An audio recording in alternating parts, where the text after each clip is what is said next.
Hello, everyone, wherever you are in the world. Welcome to another episode of Everything EPL, your one stop for the latest news and action in the Premier League. This is coming to you on Football Worldwide. Check us weekly for Everything EPL and check us daily for content. Make sure to like and subscribe for the channel and rate us if you're listening to this on audio on one of the platforms. I'm here with my good friend Kaeman. I'm sure he's not over the moon like last week, but he's pretty okay after Arsenal draw Brighton this weekend. How are you, my friend? I'm doing all right. I haven't been sacked like Watford's manager yet, so I appreciate you bringing me back on. Yeah, absolutely, man. Uh, we have like a packed show for you this weekend of the big game. Liverpool, Man City, they share a point. Arsenal grabbing a point from the top four contenders, Brighton, as we can see. Man United, another home game without a win, tied to Everton after having all the position in the world, probably.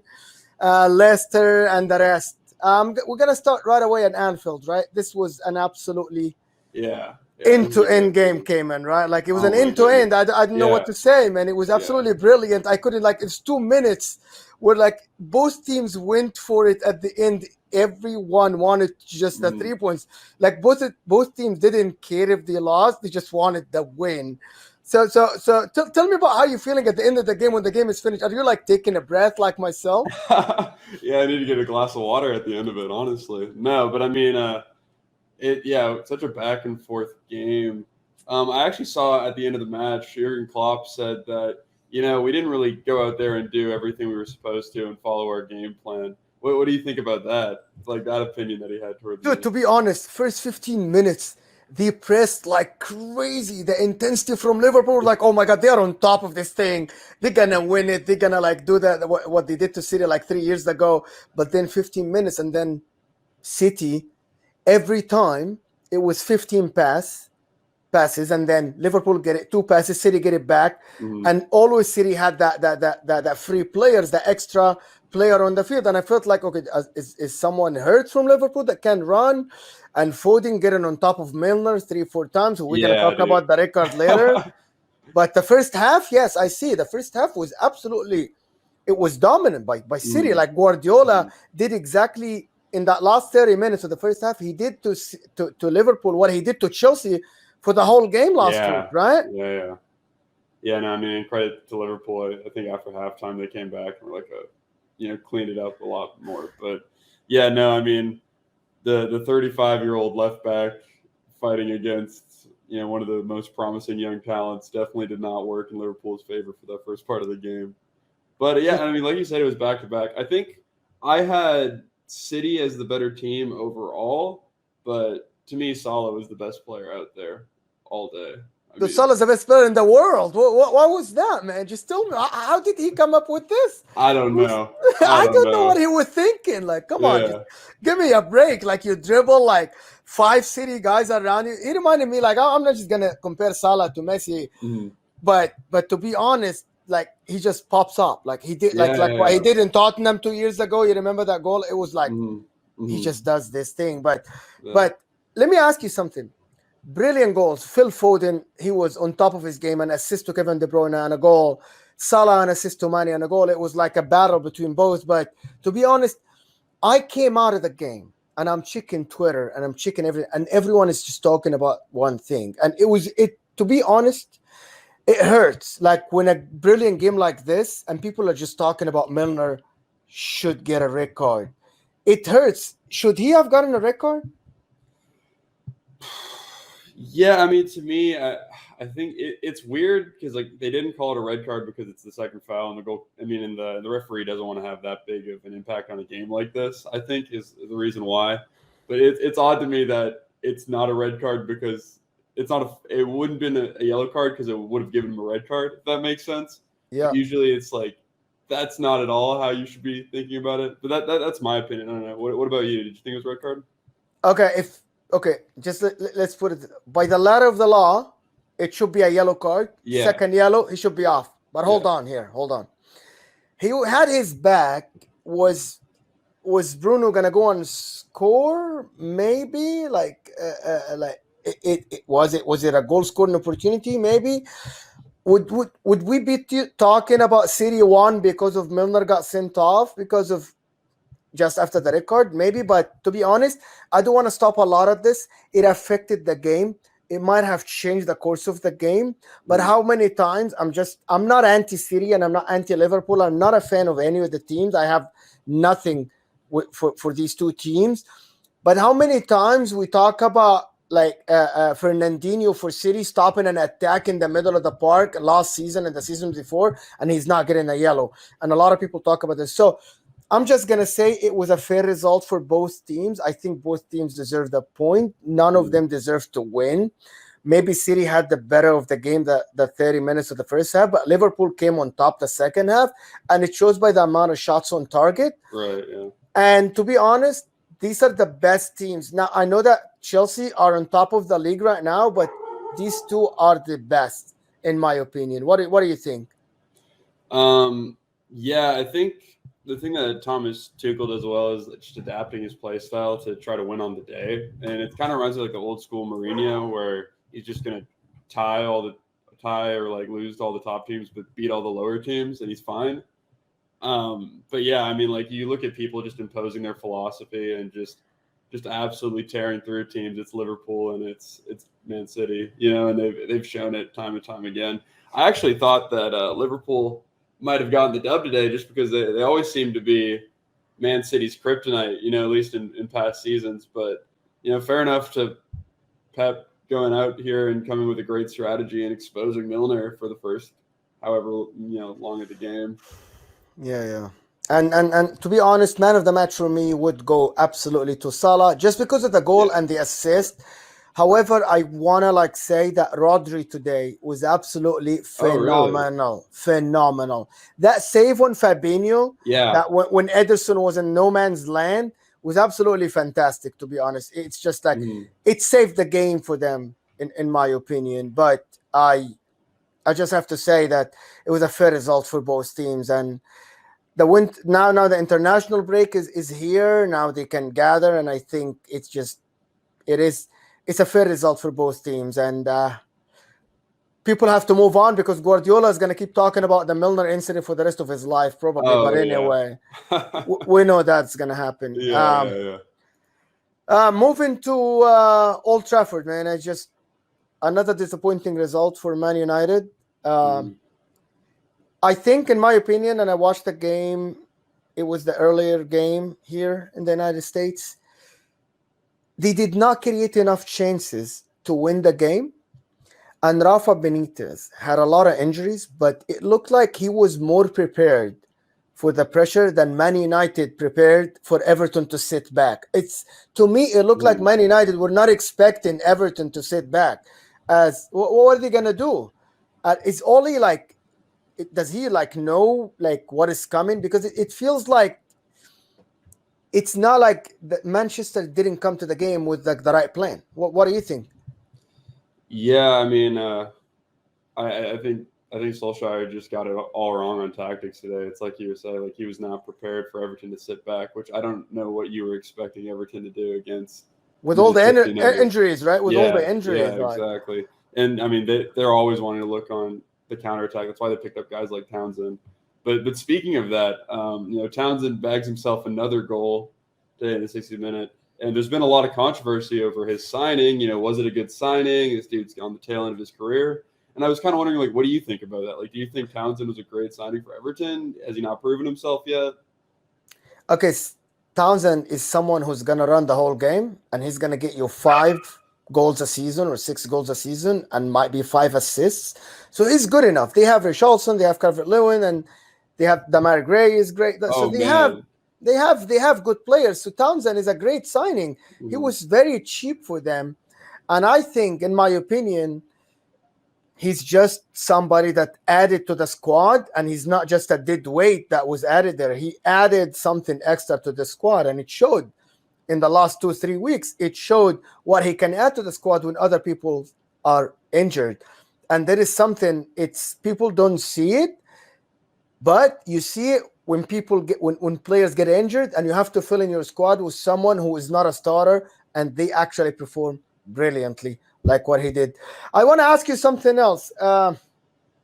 Why Man United keep insisting that we don't want to sign a defensive midfielder? The goal that Townsend scored, Fred could not tackle Demarai Gray, who is physically supposed to be weak. I don't want to say weaker, a little bit less physical player than Fred, who is on paper supposed to be the defensive midfielder, but he is not. I keep calling this every time.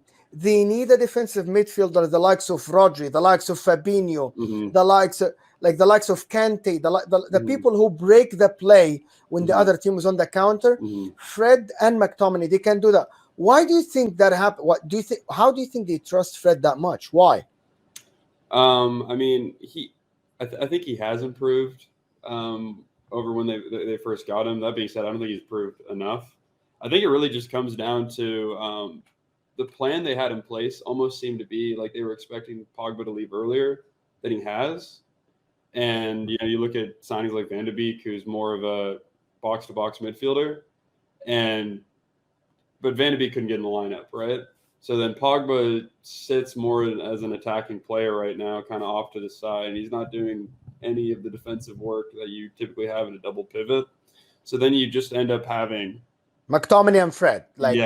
Yeah, and it's not good enough, but I think it's just because this plan almost didn't happen the way they wanted it to. But that being said, I mean, Ole's supposed to be able to deal with this. He's been dealing with these two midfielders for however length of time, right? 2.5 years now or 3 years. And if you're a manager, you learn to get the best that you can out of your players, right?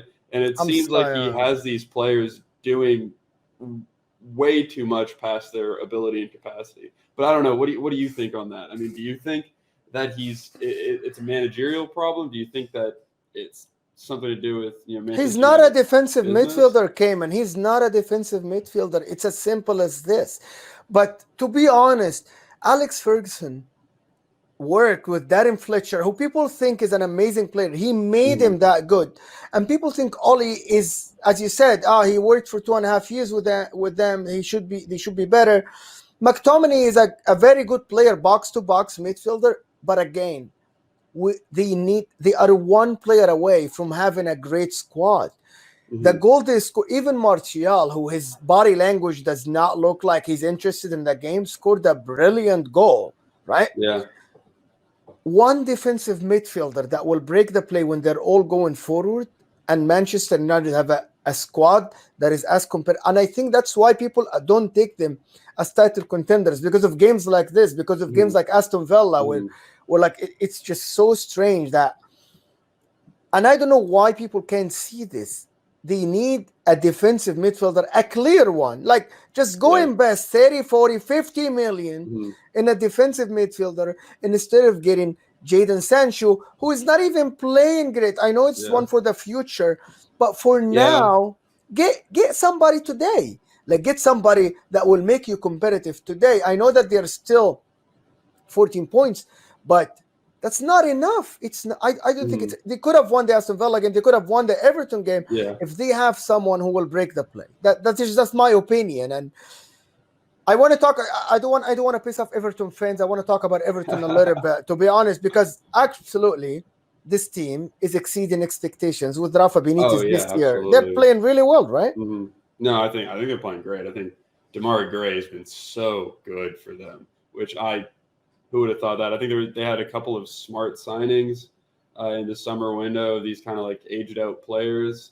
Rondon and Rondon is great, man. Rondon is I mean, what a snag, right, from the Chinese league. Like, who would have thought that would happen? But these are like some smart signings to kind of hold them over. And I mean, they're playing good soccer for the most part. I mean, he's used to the counterattack style. They're doing it. I think Townsend was such a good pickup personally, because you look at how he played in Crystal Palace and the amount of just yards this dude carried the ball. Like, he's in the perfect side for him. You know what I mean? So, and I think Everton's like, they're just exceeding their plans super well. And I mean, shout out to Pickford. He had some good saves on the line today, honestly. Yeah. And my favorite part about Pickford too is that he'll do a great job. He'll just like make a good save and just look absolutely pissed to just play and do his job. Yes. Like, how dare you? Yeah. Like he's talking to the defense as they should. Nobody should have taken a Yeah, shot on me. Nobody yeah. should have crossed the ball. Uh-huh. I should not make a save the whole game. But yeah, I get it. I get it. Pickford does this, and I think it's part of his character. It's part of his character. But I mean, what do you think? Do you think Everton is doing well? Do you think they're good enough? Do you think In this my is a lucky opinion, spell? the two teams that can finish. We're gonna talk about this next week when we talk Mhm. about the wrap up for like the last 7 games, and I think Everton. Okay, they started really well last season. Who knows if Yeah. they can continue like this? But Everton and West Ham, to me, they're gonna finish, let's say, fifth and sixth. That's how I see Oh it. wow. Okay. That's how I see it, to be honest. Okay. But let's move on to Stamford Bridge.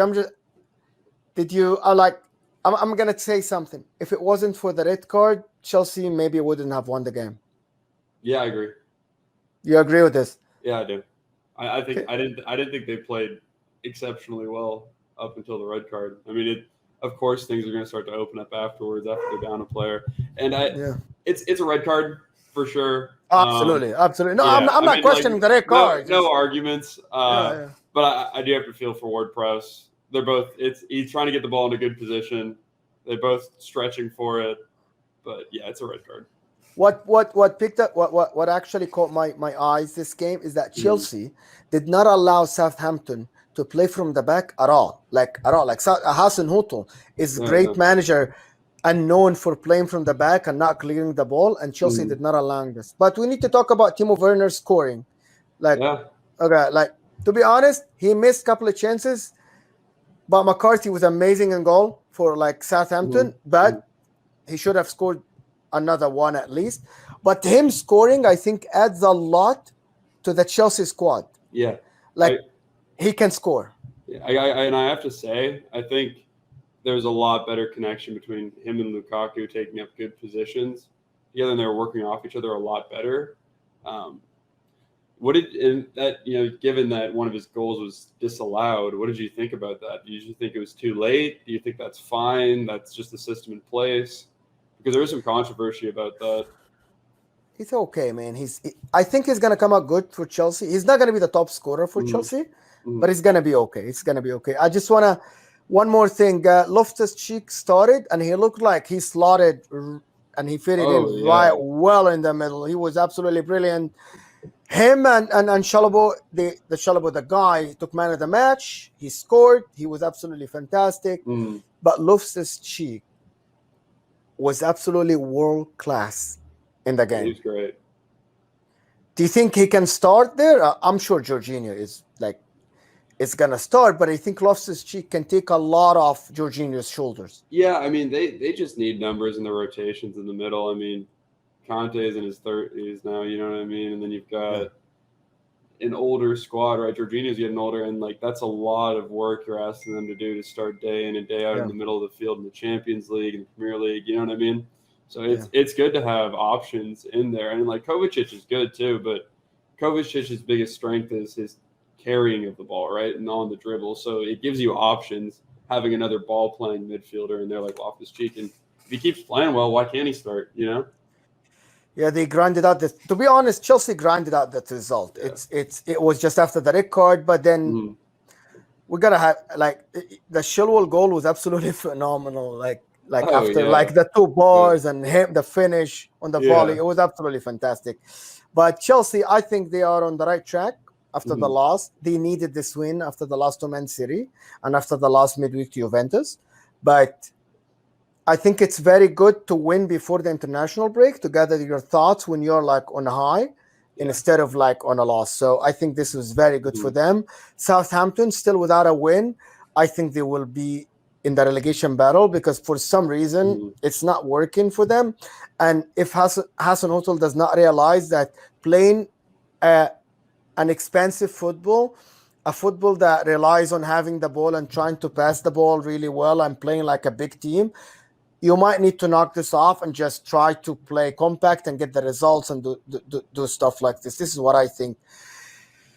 I fear for them. I like them, and I fear for them. Yeah, I think the biggest reason why they're struggling is just because you're playing expansive football, which requires great players, and then your ball playing center back, you sell at the end of your transfer window, and then you sell your leading goal scorer. So it's just, I don't know what they were expecting to get out of this. But yeah, no, I mean, I love the way they play football, but I do think, credit to them for making it a grind for Chelsea for the first part of it. But no, I wanted to talk about this. It was talked about. Timo Werner's disallowed goal that would have brought Chelsea up earlier was disallowed because of an earlier foul. But there was a lot of time that passed. Yeah, but I think it was a foul. If Yeah. Azpilicueta does not foul Kyle Walker there, it wasn't gonna be a goal, right? And he fouled him. It was clear and obvious error. This foul should have been picked up. The ball stopped. The ball is never there, and it was not another phase of the play. And he's a defender. So this is my opinion about this play. If this was a foul somewhere else on the field and it was not picked, it's not a clear and obvious error. But if it's part of your defense and they didn't have a chance to reset, I think it's a clear and obvious error. And this is just as simple as this. And it's just my opinion about it. Yeah. I'm not the referee. And at the end, I think they made the right decision. A lot of Chelsea fans, they don't think they made the right decision, but they won the game. Yeah, of course you would. and that made it much easier for the press and Chelsea. I'm gonna move to to Brighton, Arsenal. There is 0-0. I don't know if we should talk about. I know you're an Arsenal fan. I'm not sure if we should talk about it or not because it had nothing. But tell me how you felt during the game when you were pressed for 90 minutes. Yeah, you had one clear chance, but that's it. I think we were missing a little bit of experience in the midfield with Sambi in there instead of having Xhaka. That being said, though, I think Arteta just got beat on tactics today. I mean, I think Graham Potter's high press was just executed so well. Guys like Tomiyasu were confused out there, didn't know what to do. And, as soon as he gets the ball, you've got that left winger for Brighton who was man of the match for me. That dude was fantastic. Yeah. Just on you as soon as possible. No, and I mean, Arsenal had good spells where they were able to get past the end of the first half, end of the second half. But I think Brighton were the better team on the day. They executed their plan better. And, I mean, all credit to Graham Potter and his boys. I mean, I think they just outplayed. So, honestly, I think Arsenal was lucky to get away with a point that game. I mean, shout out to Brighton's abysmal finishing abilities. Absolutely, they have 0 shots on target. They had 2 shots on target out of 21 shots, which is absolutely and I think Arsenal had some good chances. I mean, Emile Smith-Rowe on the counter was a great little chance where we could get the goal. Yeah. Maybe on another day he would have scored it, and Arsenal would have won the game, and Arteta would have come out as a genius. Yeah, right. Yeah. But no, I mean, I think it's a very young squad that we have here, and I think expecting them to play as good as they did in the London Derby, the North London Derby, every single game is a hard leap to expect right away. But I think there's bright spots. There's definitely progress being made. And Ramsdale continues to be impressive. I mean, he didn't have to make too many saves, but the saves he did were incredible. Yeah, I think Arsenal, it's very good that the international break is here. But to be honest, I still don't think they are as great as what we saw in the London Derby, in the North London Derby. They are. I think they won the game based on energy and Spurs being absolutely horrific on the day that last week in the London Derby. But otherwise, I don't think. I'm not sure. We'll see. But it's not half the season yet. But I think if Arsenal finish top 8, I think this is good enough for them. This is what I think. And Brighton, if they keep this intensity, I think they're gonna be okay. They're gonna finish top half of the table. And Graham Potter, I think, will get a better job. Maybe he will be on the Spurs bench next year. Now moving to Spurs, it's a very important victory for them, for Spurs. It was, even though they were on top the first half, I think it was poor performance for them. I think it was a turnover that Højbjerg got the goal. Like, he got it from John McGinn in the middle. Otherwise, I think Aston Villa were on top during the whole half. Yeah. It's the second half was much better from Spurs, which is a good sign that, and I think Nuno Espirito Santo got something good second half. They got it going. They started creating chances. And like, to be honest, like for them, they had a bad defending in Watkins. Eric Dyer assumed that it was offside, but it wasn't. But Son, individual brilliance, got them back after 3 minutes, and then they saw out the game. I want to highlight one thing. Harry Kane missed a one-on-one, and that's the second week in a row because he missed one against that last year's Harry Kane would have scored these two while he was asleep, to be honest. Yeah, absolutely. Yeah. Like, to be honest, it would have been so different. Do you think Spurs, it's a very good for them that they won, but I don't think they performed good. So what do you think Spurs, what's the plan?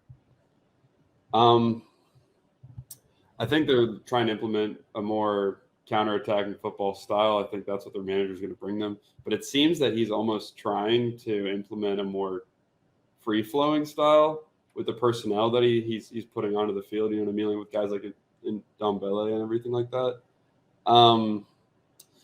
But yeah, I mean, I think it's just tough because for a good counter-attacking side, you need to have good, hard-working defending units, and you do not get that with Spurs back line and a lot of their midfield options. Besides Højbjerg, I mean, that dude's locked down for the most part. But they say Oliver Skip is a great, but I don't think Oliver Skip is great too. It's good. He's good. He's not great. People talk about. I think he's a good little player. I think he does well, but not good enough to be a Spurs. To be honest, to be a starter for Spurs, he's similar to Harry Winks. They're not good enough to start for Spurs. Maybe later, Skip will be great, but I don't think this year. They need better options, but they don't have, and they have to work with what they have. I think Eric Dyer maybe start in the midfield, and they have somebody else in the back when people are back, like Romero and Sanchez in the back is better maybe. You think Eric Dyer in the midfield? It's just the experience. Oliver Skip seems to like have a lot of energy, but sometimes you need that experience to lead the other players around you. And I don't think they need somebody next to Højbjerg, because now Højbjerg today he scored. He's trying to do the offensive part, which is in Dombele didn't do at all today. He did like a couple of step overs in his place and then went back, which was very strange. Like, he is a brilliant player, but I don't know why he's not playing anymore. He has no energy. I would prefer Lo Celso over him, to be honest, as a number 10. But Højbjerg, he needs someone to cover him, and I think Oliver Skip is good, but I don't think he is good. It's just my opinion. He might be a good prospect, but is he a good starter for Spurs? Maybe not. And Aston Villa, I just want to talk about Aston Villa. Dean Smith set them up really well. They actually played really good. They just didn't get the result, which sometimes happens against bigger teams. And Spurs is a bigger team. Aston Villa playing away. They got done by an individual brilliance from Son, to be honest. Yeah, I agree. We're gonna end part 1 here. We're gonna start part 2 in the London Stadium. Hey, welcome to the second part of the Everything EPL. We're gonna start right away. Second part, the London Stadium, West Ham, Brentford. Okay, so Brentford, they had Liverpool, West Ham, Chelsea, and Leicester, and everybody, when they won against Wolves, everybody said it was great that they won because they have really tough 4 matches. And at this moment, they got 4 points out of 6 against Liverpool and West Ham. It was absolutely a brilliant game. I know that David Moyes said, I don't know how we lost. They had tons of chances, West Ham, but I think Brentford was absolutely brilliant. What do you think? No, I mean, I think Brentford keeps just showing their ability to get people forward. It's like, I've been saying this all the time, man. They're just literally Leeds 2.0. It's just like Leeds with a better defensive system. And their ability to convert off of free kicks and dead ball situations is the best I've seen in a while. I don't think anyone's done it as consistently, not even like Burnley, right? So like it's impressive what they're able to do, especially with the wages that they have. I think their front pairing has just been incredible. They play really well off the ball and on the ball. I mean, like when they have possession too, they're also brilliant. It seems like every game that they're going to be in, though, is some dramatic, final minutes game, and that's really interesting. I don't know. What do you think about that? I mean, is it sustainable for them to have to get a goal in overtime every single game they play? So someone said something about Brentford, and I believe it. Brentford are gonna get enough points to be safe before the break, before the first half of the season. And I think this is what's important this season. Maybe it's not gonna be sustainable the next half of the second half of the season, but they're gonna have enough. They're gonna have enough to be safe, and without looking at the mirror to look behind them. So they're gonna still play really good second half. Maybe they're not gonna get the same results, but I think they're gonna be just okay if they keep doing this just the first half of the season, because they're gonna get enough. Brentford now have 12 points from 21 available. I think some teams don't get that in the first 15 games. Yeah. Right? And yeah. I think this is impressive from them. Mm-hmm. I think Brentford are going to be okay. Now, West Ham on the other side, I still think, no matter what, they actually showed enough character. They can compete for top 6. Easy.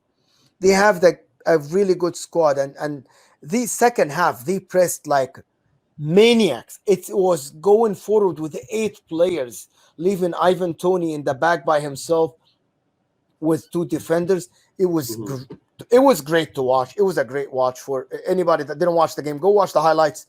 It was just great. Yeah. Great goals too. I mean, yeah. Bowen's goal. Yeah. Oh my God, amazing. Yeah. And I forget the name of the player on the Brentford squad, but he actually scored the late equalizer against Liverpool. It's called Westham. Yeah.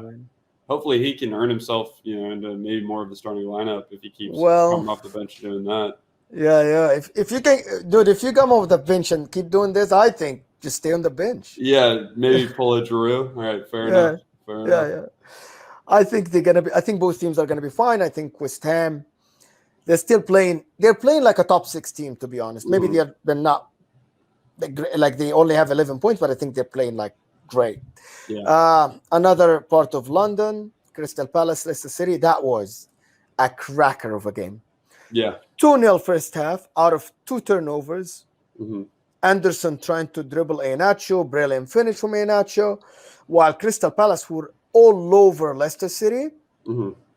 Another mistake, another turnover. Harvey Barnes to Jamie Vardy, who slided in near post, absolutely brilliant. But then second half starts and Crystal Palace, dude, they were all over Leicester City, left, right, until they got it 2-2. And I think they might have deserved the 3 points, to be honest. Mm-hmm.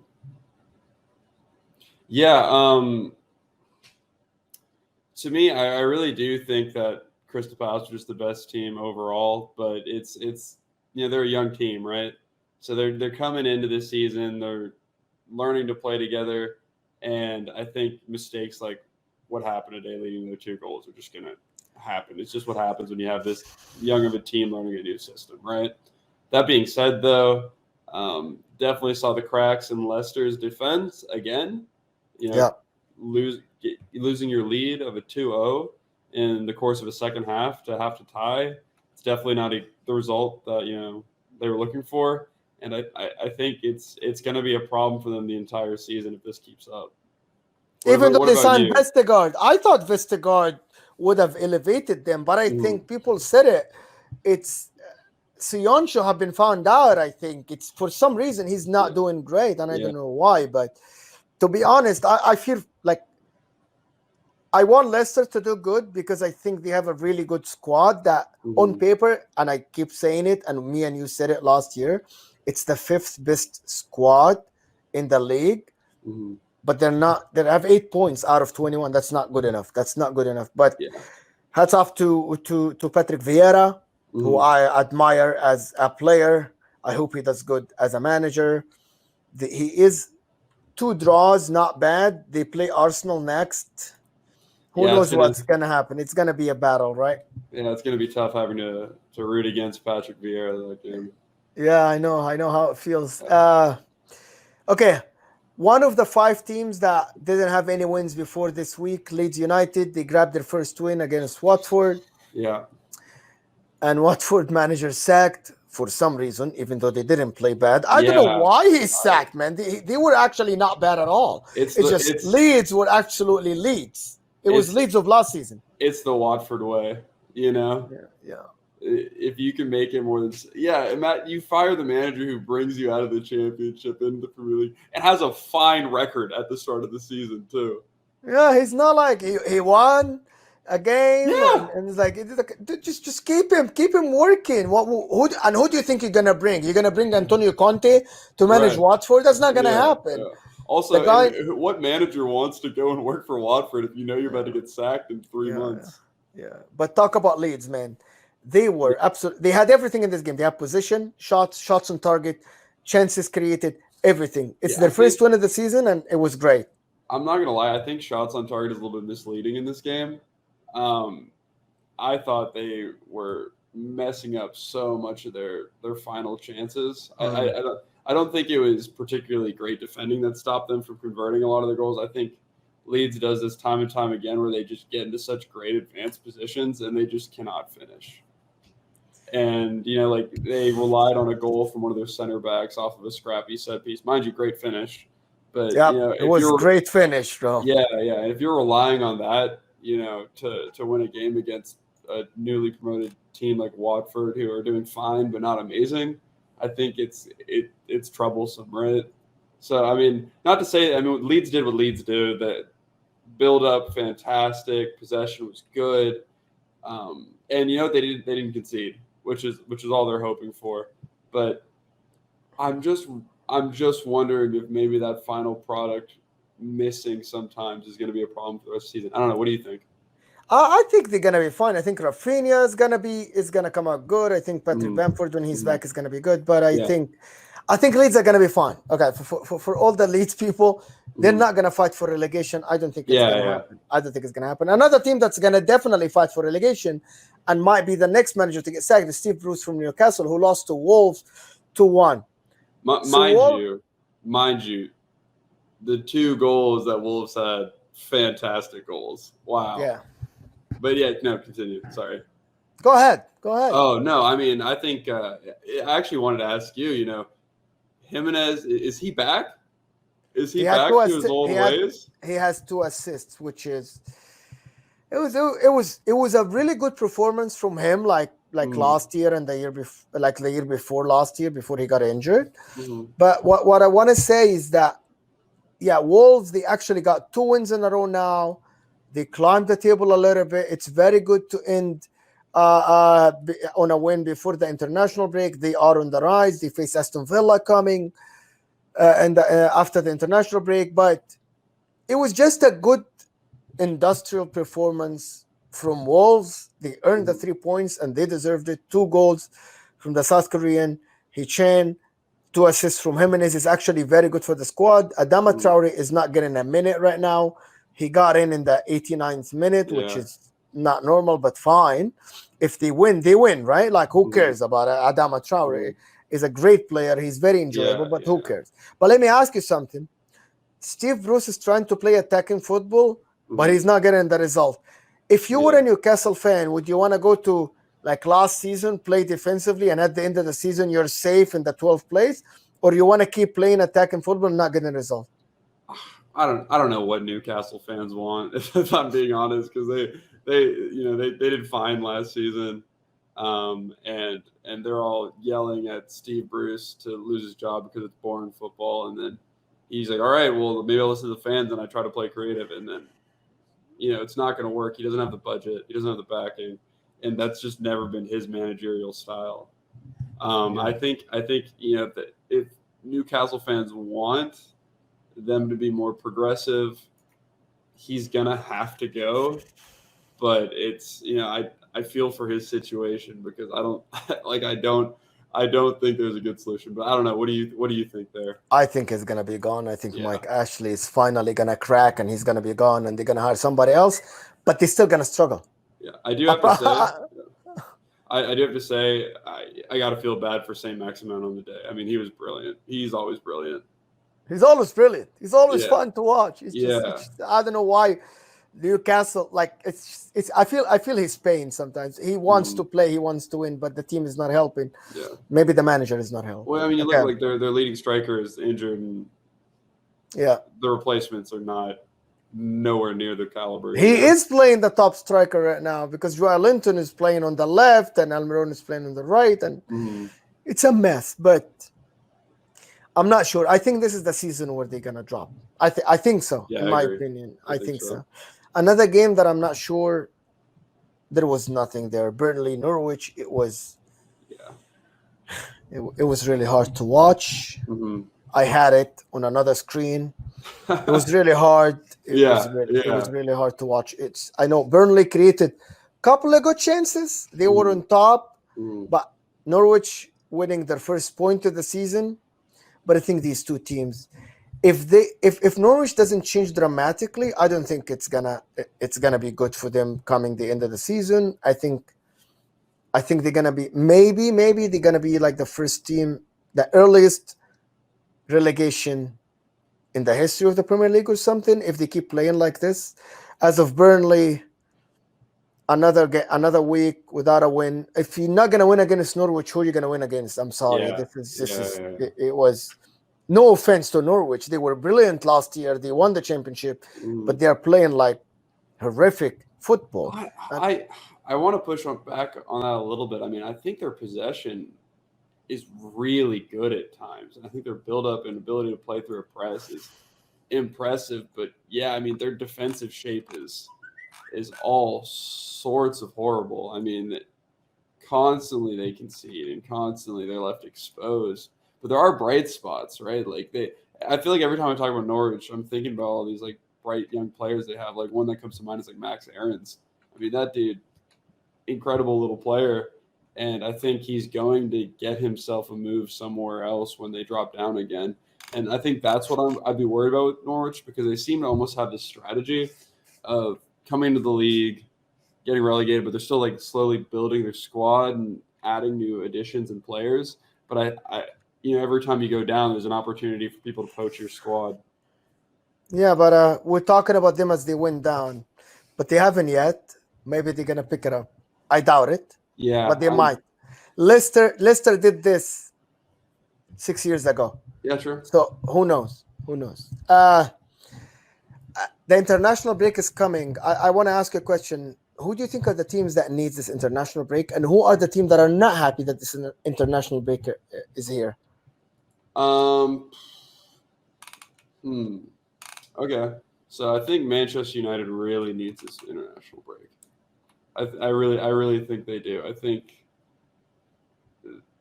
the tactics have started to go wrong. I think there's definitely fan frustration. I think you need a cool 2 weeks to maybe get the fans a little bit more back on your side and to relax and really just hone in on the game plan. I think Arsenal probably needs the break right now too.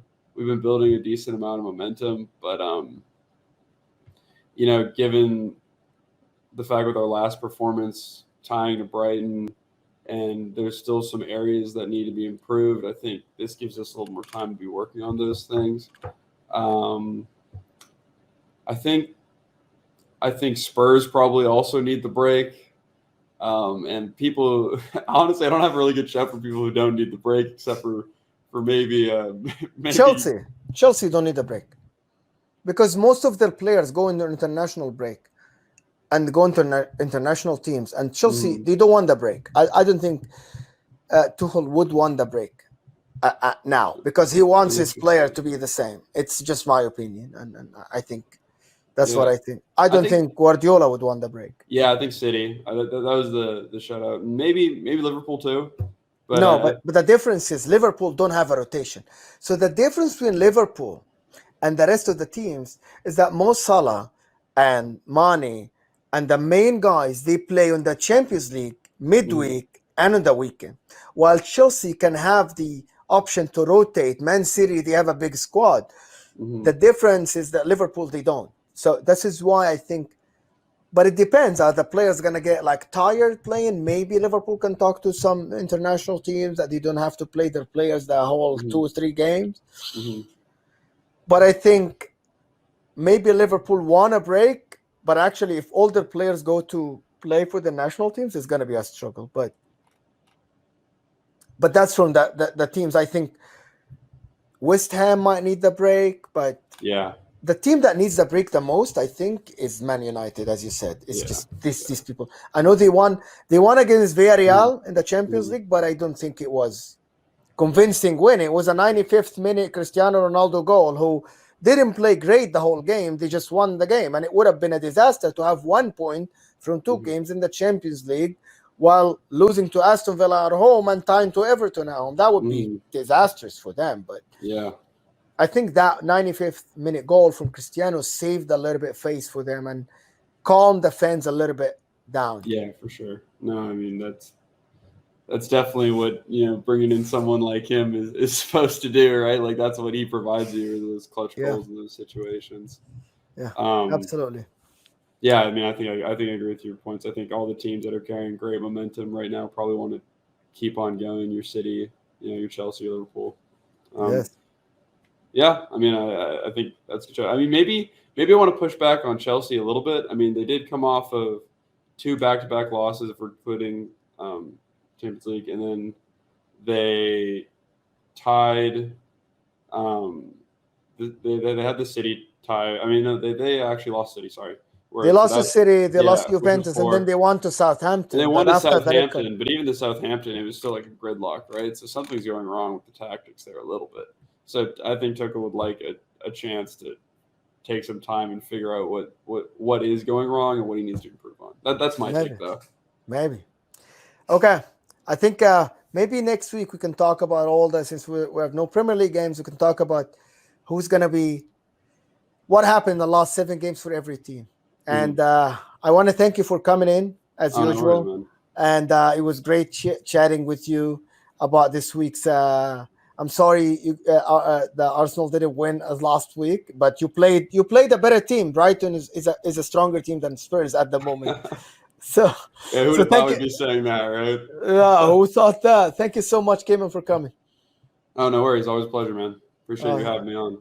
And thank you all for watching us or listening to us. And make sure to like the video and make sure to rate us on any platform you get your podcast on. Thank you all, and we'll see you all next week.